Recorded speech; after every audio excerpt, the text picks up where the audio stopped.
இது ஃபர்ஸ்ட் மலேசியாவின் செய்திகள் உங்களுக்காக.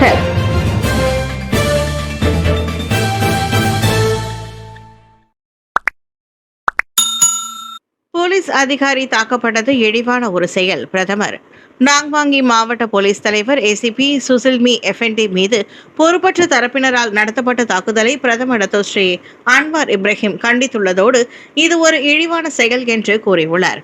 அமைதியாக ஒன்று கூடி கருத்துக்களை வெளிப்படுத்தும் உரிமையை அரசாங்கம் மதிக்கிறது என்றாலும் இதற்கு முன்னர் நடத்தப்பட்ட பல்வேறு பேரணிகளின் மூலம் நிரூபிக்கப்பட்டிருப்பது போல அந்த சுதந்திர கொள்கை கட்டுப்பாட்டுடனும் சட்ட விதிகளை பின்பற்றியும் இருக்க வேண்டும் என்று அவர் வலியுறுத்தினார். எனவே அதிகாரிகள் உடனடியாக விசாரணை நடத்தி அரசு ஊழியர்களை காயப்படுத்தியதன் பின்னணியில் செயல்பட்டவர்களையும் தாக்குதல் நடத்தியவர்களையும் விரைவாக கைது செய்ய வேண்டும் என்று அன்வார் தமது முகநூல் பதிவில் குறிப்பிட்டுள்ளார். மற்றொரு நிலவரத்தில் போலீஸ் அதிகாரி தாக்கப்பட்ட சம்பவம் நேர்ந்திருக்க கூடாது என்று துணை பிரதமர் டாக்டர் அகமது சாஹின் ஹமிதி தெரிவித்தார். பாதுகாப்பு படையினருக்கும் குடியிருப்பாளர்களுக்கும் இடையே ஏற்பட்ட குழப்பம் தொடர்பான காணொலிகளை முகநூல், டிக்டாக் மற்றும் எக்ஸ் போன்ற சமூக ஊடகங்களில் பொதுமக்களால் பகிர்ந்து வருகின்றனர். பள்ளியின் தங்கும் விடுதியில் சாராவின் மரண விசாரணை தொடர்ந்தது. 6வது நாளாக தொடரும் சாரா கைரினா மகாதீரின் மரண விசாரணையில் சம்பந்தப்பட்ட தரப்பினர்கள் நேற்று துன் டத்து முஸ்தபா சமய இடைநிலை பள்ளியில் உள்ள ரபியாத்துல் அடாஃபியா பெண்கள் தங்கும் விடுதியில் சம்பவ இடத்திற்கு வருகை புரிந்தனர். மரண விசாரணை அதிகாரியாகவும் இருக்கும் செஷன்ஸ் நீதிமன்ற நீதிபதி அமீர் ஷா அமீர் ஹசான் காலை 9:15க்கு அவ்வழக்கில் சம்பந்தப்பட்ட பல தரப்பினர்களுடன் அங்கு வந்தடைந்தார்.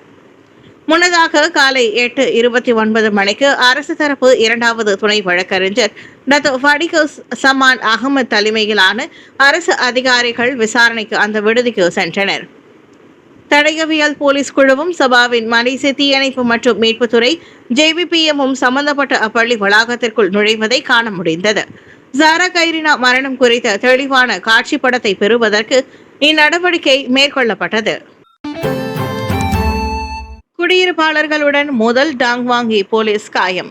காம்போங் சுங்கை பாரோவில் உள்ள பல வீடுகளுக்கான மின்சார விநியோகத்தை துண்டிக்கும் நடவடிக்கையின் போது அடையாளம் தெரியாத நபர் ஒருவர் கல் வீசியதால் டாங்வாங்கி மாவட்ட போலீஸ் தலைவர் ஏசிபி சுலிஸ்மி எஃப்என்டி சுலைமானின் தலையில் காயம் ஏற்பட்டது.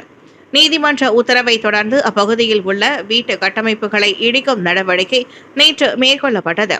அதற்கு எதிர்ப்பு தெரிவித்து அங்கே கூடிய மக்களை கலைந்து செல்ல போலீசார் உத்தரவிட்டனர். ஆனால் அவர்களில் சிலர் வெளியேற மறுத்து சினமூட்டும் செயலில் ஈடுபட்டனர். நாடு கடந்த குற்றங்களை கையாள்வதில் மலேசியா, சீனா மீண்டும் உறுதி. ஆட்கடத்தல், இணைய குற்றம், போதைப் பொருள், பயங்கரவாதம் மற்றும் பணமோசடி போன்ற நாடு கடந்த குற்றங்களை கையாள்வதில் மலேசியாவும் சீனாவும் தங்களின் வலுவான உறவையும் கடப்பாட்டையும் மீண்டும் உறுதிப்படுத்தின. நாடு கடந்த குற்றங்கள் குறித்த 19வது ஆசியான் அமைச்சர்கள் கூட்டம் AMMTCயின் ஒரு பகுதியாக உள்துறை அமைச்சர் doctor Shri Saifuddin Nasution Ismail மற்றும் சீனாவின் பொது பாதுகாப்பு துணை அமைச்சரும் தேசிய குடிநுழைவு நிர்வாகத்தின் ஆணையருமான வாங் சின்சாங் ஆகியோருக்கு இடையில் நடைபெற்ற சந்திப்பின் போது இந்த உறுதிப்பாடு வலியுறுத்தப்பட்டது. AMMTC பிளஸ் சீனா வழிமுறையின் கீழ் திறன் மேம்பாடு, கூட்டு பயிற்சி மற்றும் தகவல் பகிர்வு ஆகியவற்றில் கவனம் செலுத்தி நாடு கடந்த குற்றங்கள் தொடர்பான ஆசியான் சீனா செயல் திட்டத்தை செயல்படுத்துவதற்கான ஒத்துழைப்பை மலேசியா வரவேற்பதாக நேற்று வெளியிட்ட ஓர் அறிக்கையில் டாக்டர் ஸ்ரீ சைஃபுதீன் நசுதியோன் குறிப்பிட்டார். மேலும் வட்டார அமைதி, நிலைத்தன்மை மற்றும் செழிப்பை பாதுகாக்க நாடு கடந்த குற்றங்கள் குறித்த கடப்பாட்டை கொண்டுள்ள பணிக்குழுக்கள், போலீஸ் குழு பரிமாற்றங்கள், உபகார சம்பளங்கள் மற்றும் குற்றத்தடுப்புக்கான கூட்டு ஆராய்ச்சி ஆகியவற்றின் மூலம் சீனாவுடன் ஒத்துழைப்பை வலுப்படுத்துவதற்கான தனது உறுதிப்பாட்டை மலேசியா தெரிவித்துள்ளது. பாதுகாப்பான இணையம் ஸ்லாங்கூர் மற்றும் கோலாலம்பூரில் உள்ள 107 தமிழ் பள்ளிகள் பங்கேற்றன.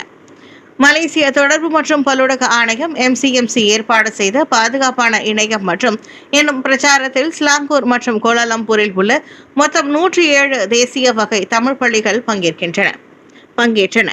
இணைய பாதுகாப்பு தொடர்பான விழிப்புணர்வில் தமிழ் பள்ளிகளை சேர்ந்த மாணவர்கள் விடுபடாமல் இருப்பதை உறுதி செய்ய இப்பிரச்சாரம் நேற்று தொடக்கம் கண்டது. பாதுகாப்பான இணைய பயன்பாடு இணைய அச்சுறுத்தலின் அபாயங்கள் மற்றும் முறையான இணைய பயன்பாடு ஆகியவை குறித்த விழிப்புணர்வை பள்ளி மாணவர்களிடையே அதிகரிப்பதும் இப்பிரச்சாரத்தின் நோக்கமாகும். மலேசிய தமிழ் பள்ளி தலைமை ஆசிரியர்கள் சங்கம் மற்றும் கல்வி அமைச்சின் ஒத்துழைப்புடன் இப்பிரச்சாரம் தொடங்கப்பட்டுள்ளது. சம்பந்தப்பட்ட பள்ளிகளை சேர்ந்த மொத்தம் 214 பேர் அந்தந்த பள்ளிகளில் இணைய பாதுகாப்பு செய்திகளை வழங்குவதற்கும் பாதுகாப்பான இணைய பயன்பாட்டு நடைமுறைகளை ஊக்குவிப்பதற்கும் தூதர்களாக நியமிக்கப்பட்டனர். நெடுஞ்சாலைகளில் வாகனங்களின் எண்ணிக்கை ஒரு நாளுக்கு 22 லட்சமாக அதிகரிக்கலாம். பள்ளி விடுமுறை மற்றும் மலேசிய தின கொண்டாட்டத்தை முன்னிட்டு இம்மாதம் 12, 13, 19 மற்றும் 20 ஆகிய தேதிகளில் நெடுஞ்சாலைகளில் பயணிக்கும் வாகனங்களின் எண்ணிக்கை நாள் ஒன்றுக்கு 22 லட்சமாக அதிகரிக்கும் என்று பிளஸ் மலேசியா நிறுவனம் எதிர்பார்க்கின்றது. எனவே பிளஸ் மற்றும் கிழக்கு கரை நெடுஞ்சாலை 2 LPT 2 பயன்படுத்துபவர்கள் பிளஸ் செயலியில் உள்ள மை பிளஸ் TTA பயண அட்டவணையை பார்த்து தங்களின் பயணங்களை முன்கூட்டியே திட்டமிடுமாறு அறிவுறுத்தப்படுகின்றனர். புதிய மேம்பாடுகளை தொடர்ந்து மை பிளஸ் TTA செயலியை தேர்ந்தெடுக்கப்பட்ட உச்ச நாட்களில் பயன்படுத்த முடியும் என்று பிளஸ் நிறுவனம் நேற்று வெளியிட்ட ஒரு அறிக்கையில் குறிப்பிட்டிருந்தது. பண்டிகை காலங்களை தவிர்த்து உச்ச நாட்களிலும் பிளஸ் மற்றும் LPT 2 நெடுஞ்சாலைகளை பயன்படுத்துபவர்கள் தங்களின் பயணங்களை திறம்பட திட்டமிட உதவும் வகையில் அச்செயலி வடிவமைக்கப்பட்டிருப்பதாக அந்த அறிக்கையில் குறிப்பிடப்பட்டிருந்தது. மேலும் சீரான போக்குவரத்தை உறுதி செய்து சுமூகமான பயண அனுபவத்தை அச்செயலி வழங்குவதாகவும் பிளஸ் தெரிவித்தது. கோலாலம்பூரில் சட்டவிரோத குடியேறிகள் 125 பேர் கைது.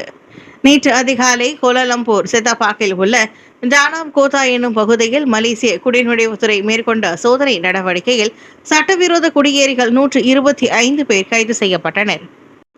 கைது செய்யப்பட்டவர்களில் மியான்மர், இந்தியா, பாகிஸ்தான், இந்தோனேஷியா மற்றும் வங்காளதேசம் ஆகிய நாடுகளை சேர்ந்த 16 முதல் 70 வயதிற்கு உட்பட்ட 81 ஆண்கள் மற்றும் 44 பெண்கள் அடங்குவர் என்று கோலாலம்பூர் மலேசிய குடிநுழைவுத்துறை இயக்குநர் வான் முகமது சௌபி வான் யூசுப் தெரிவித்தார்.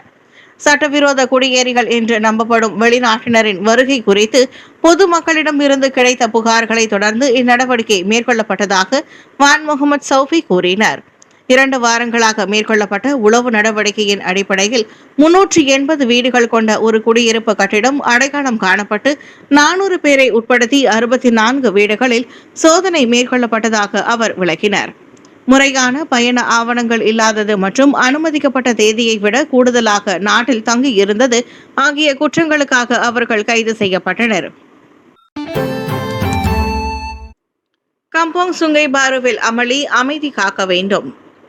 கோலாலம்பூர் கம்போங் சுங்கை பாருவில் நேற்று நிகழ்ந்த குழப்பமான சம்பவத்தை தொடர்ந்து அமைதியாக இருக்கவும் அவசரப்பட்டு செயல்பட வேண்டாம் என்றும் பொதுமக்கள் கேட்டுக் கொள்ளப்பட்டுள்ளனர்.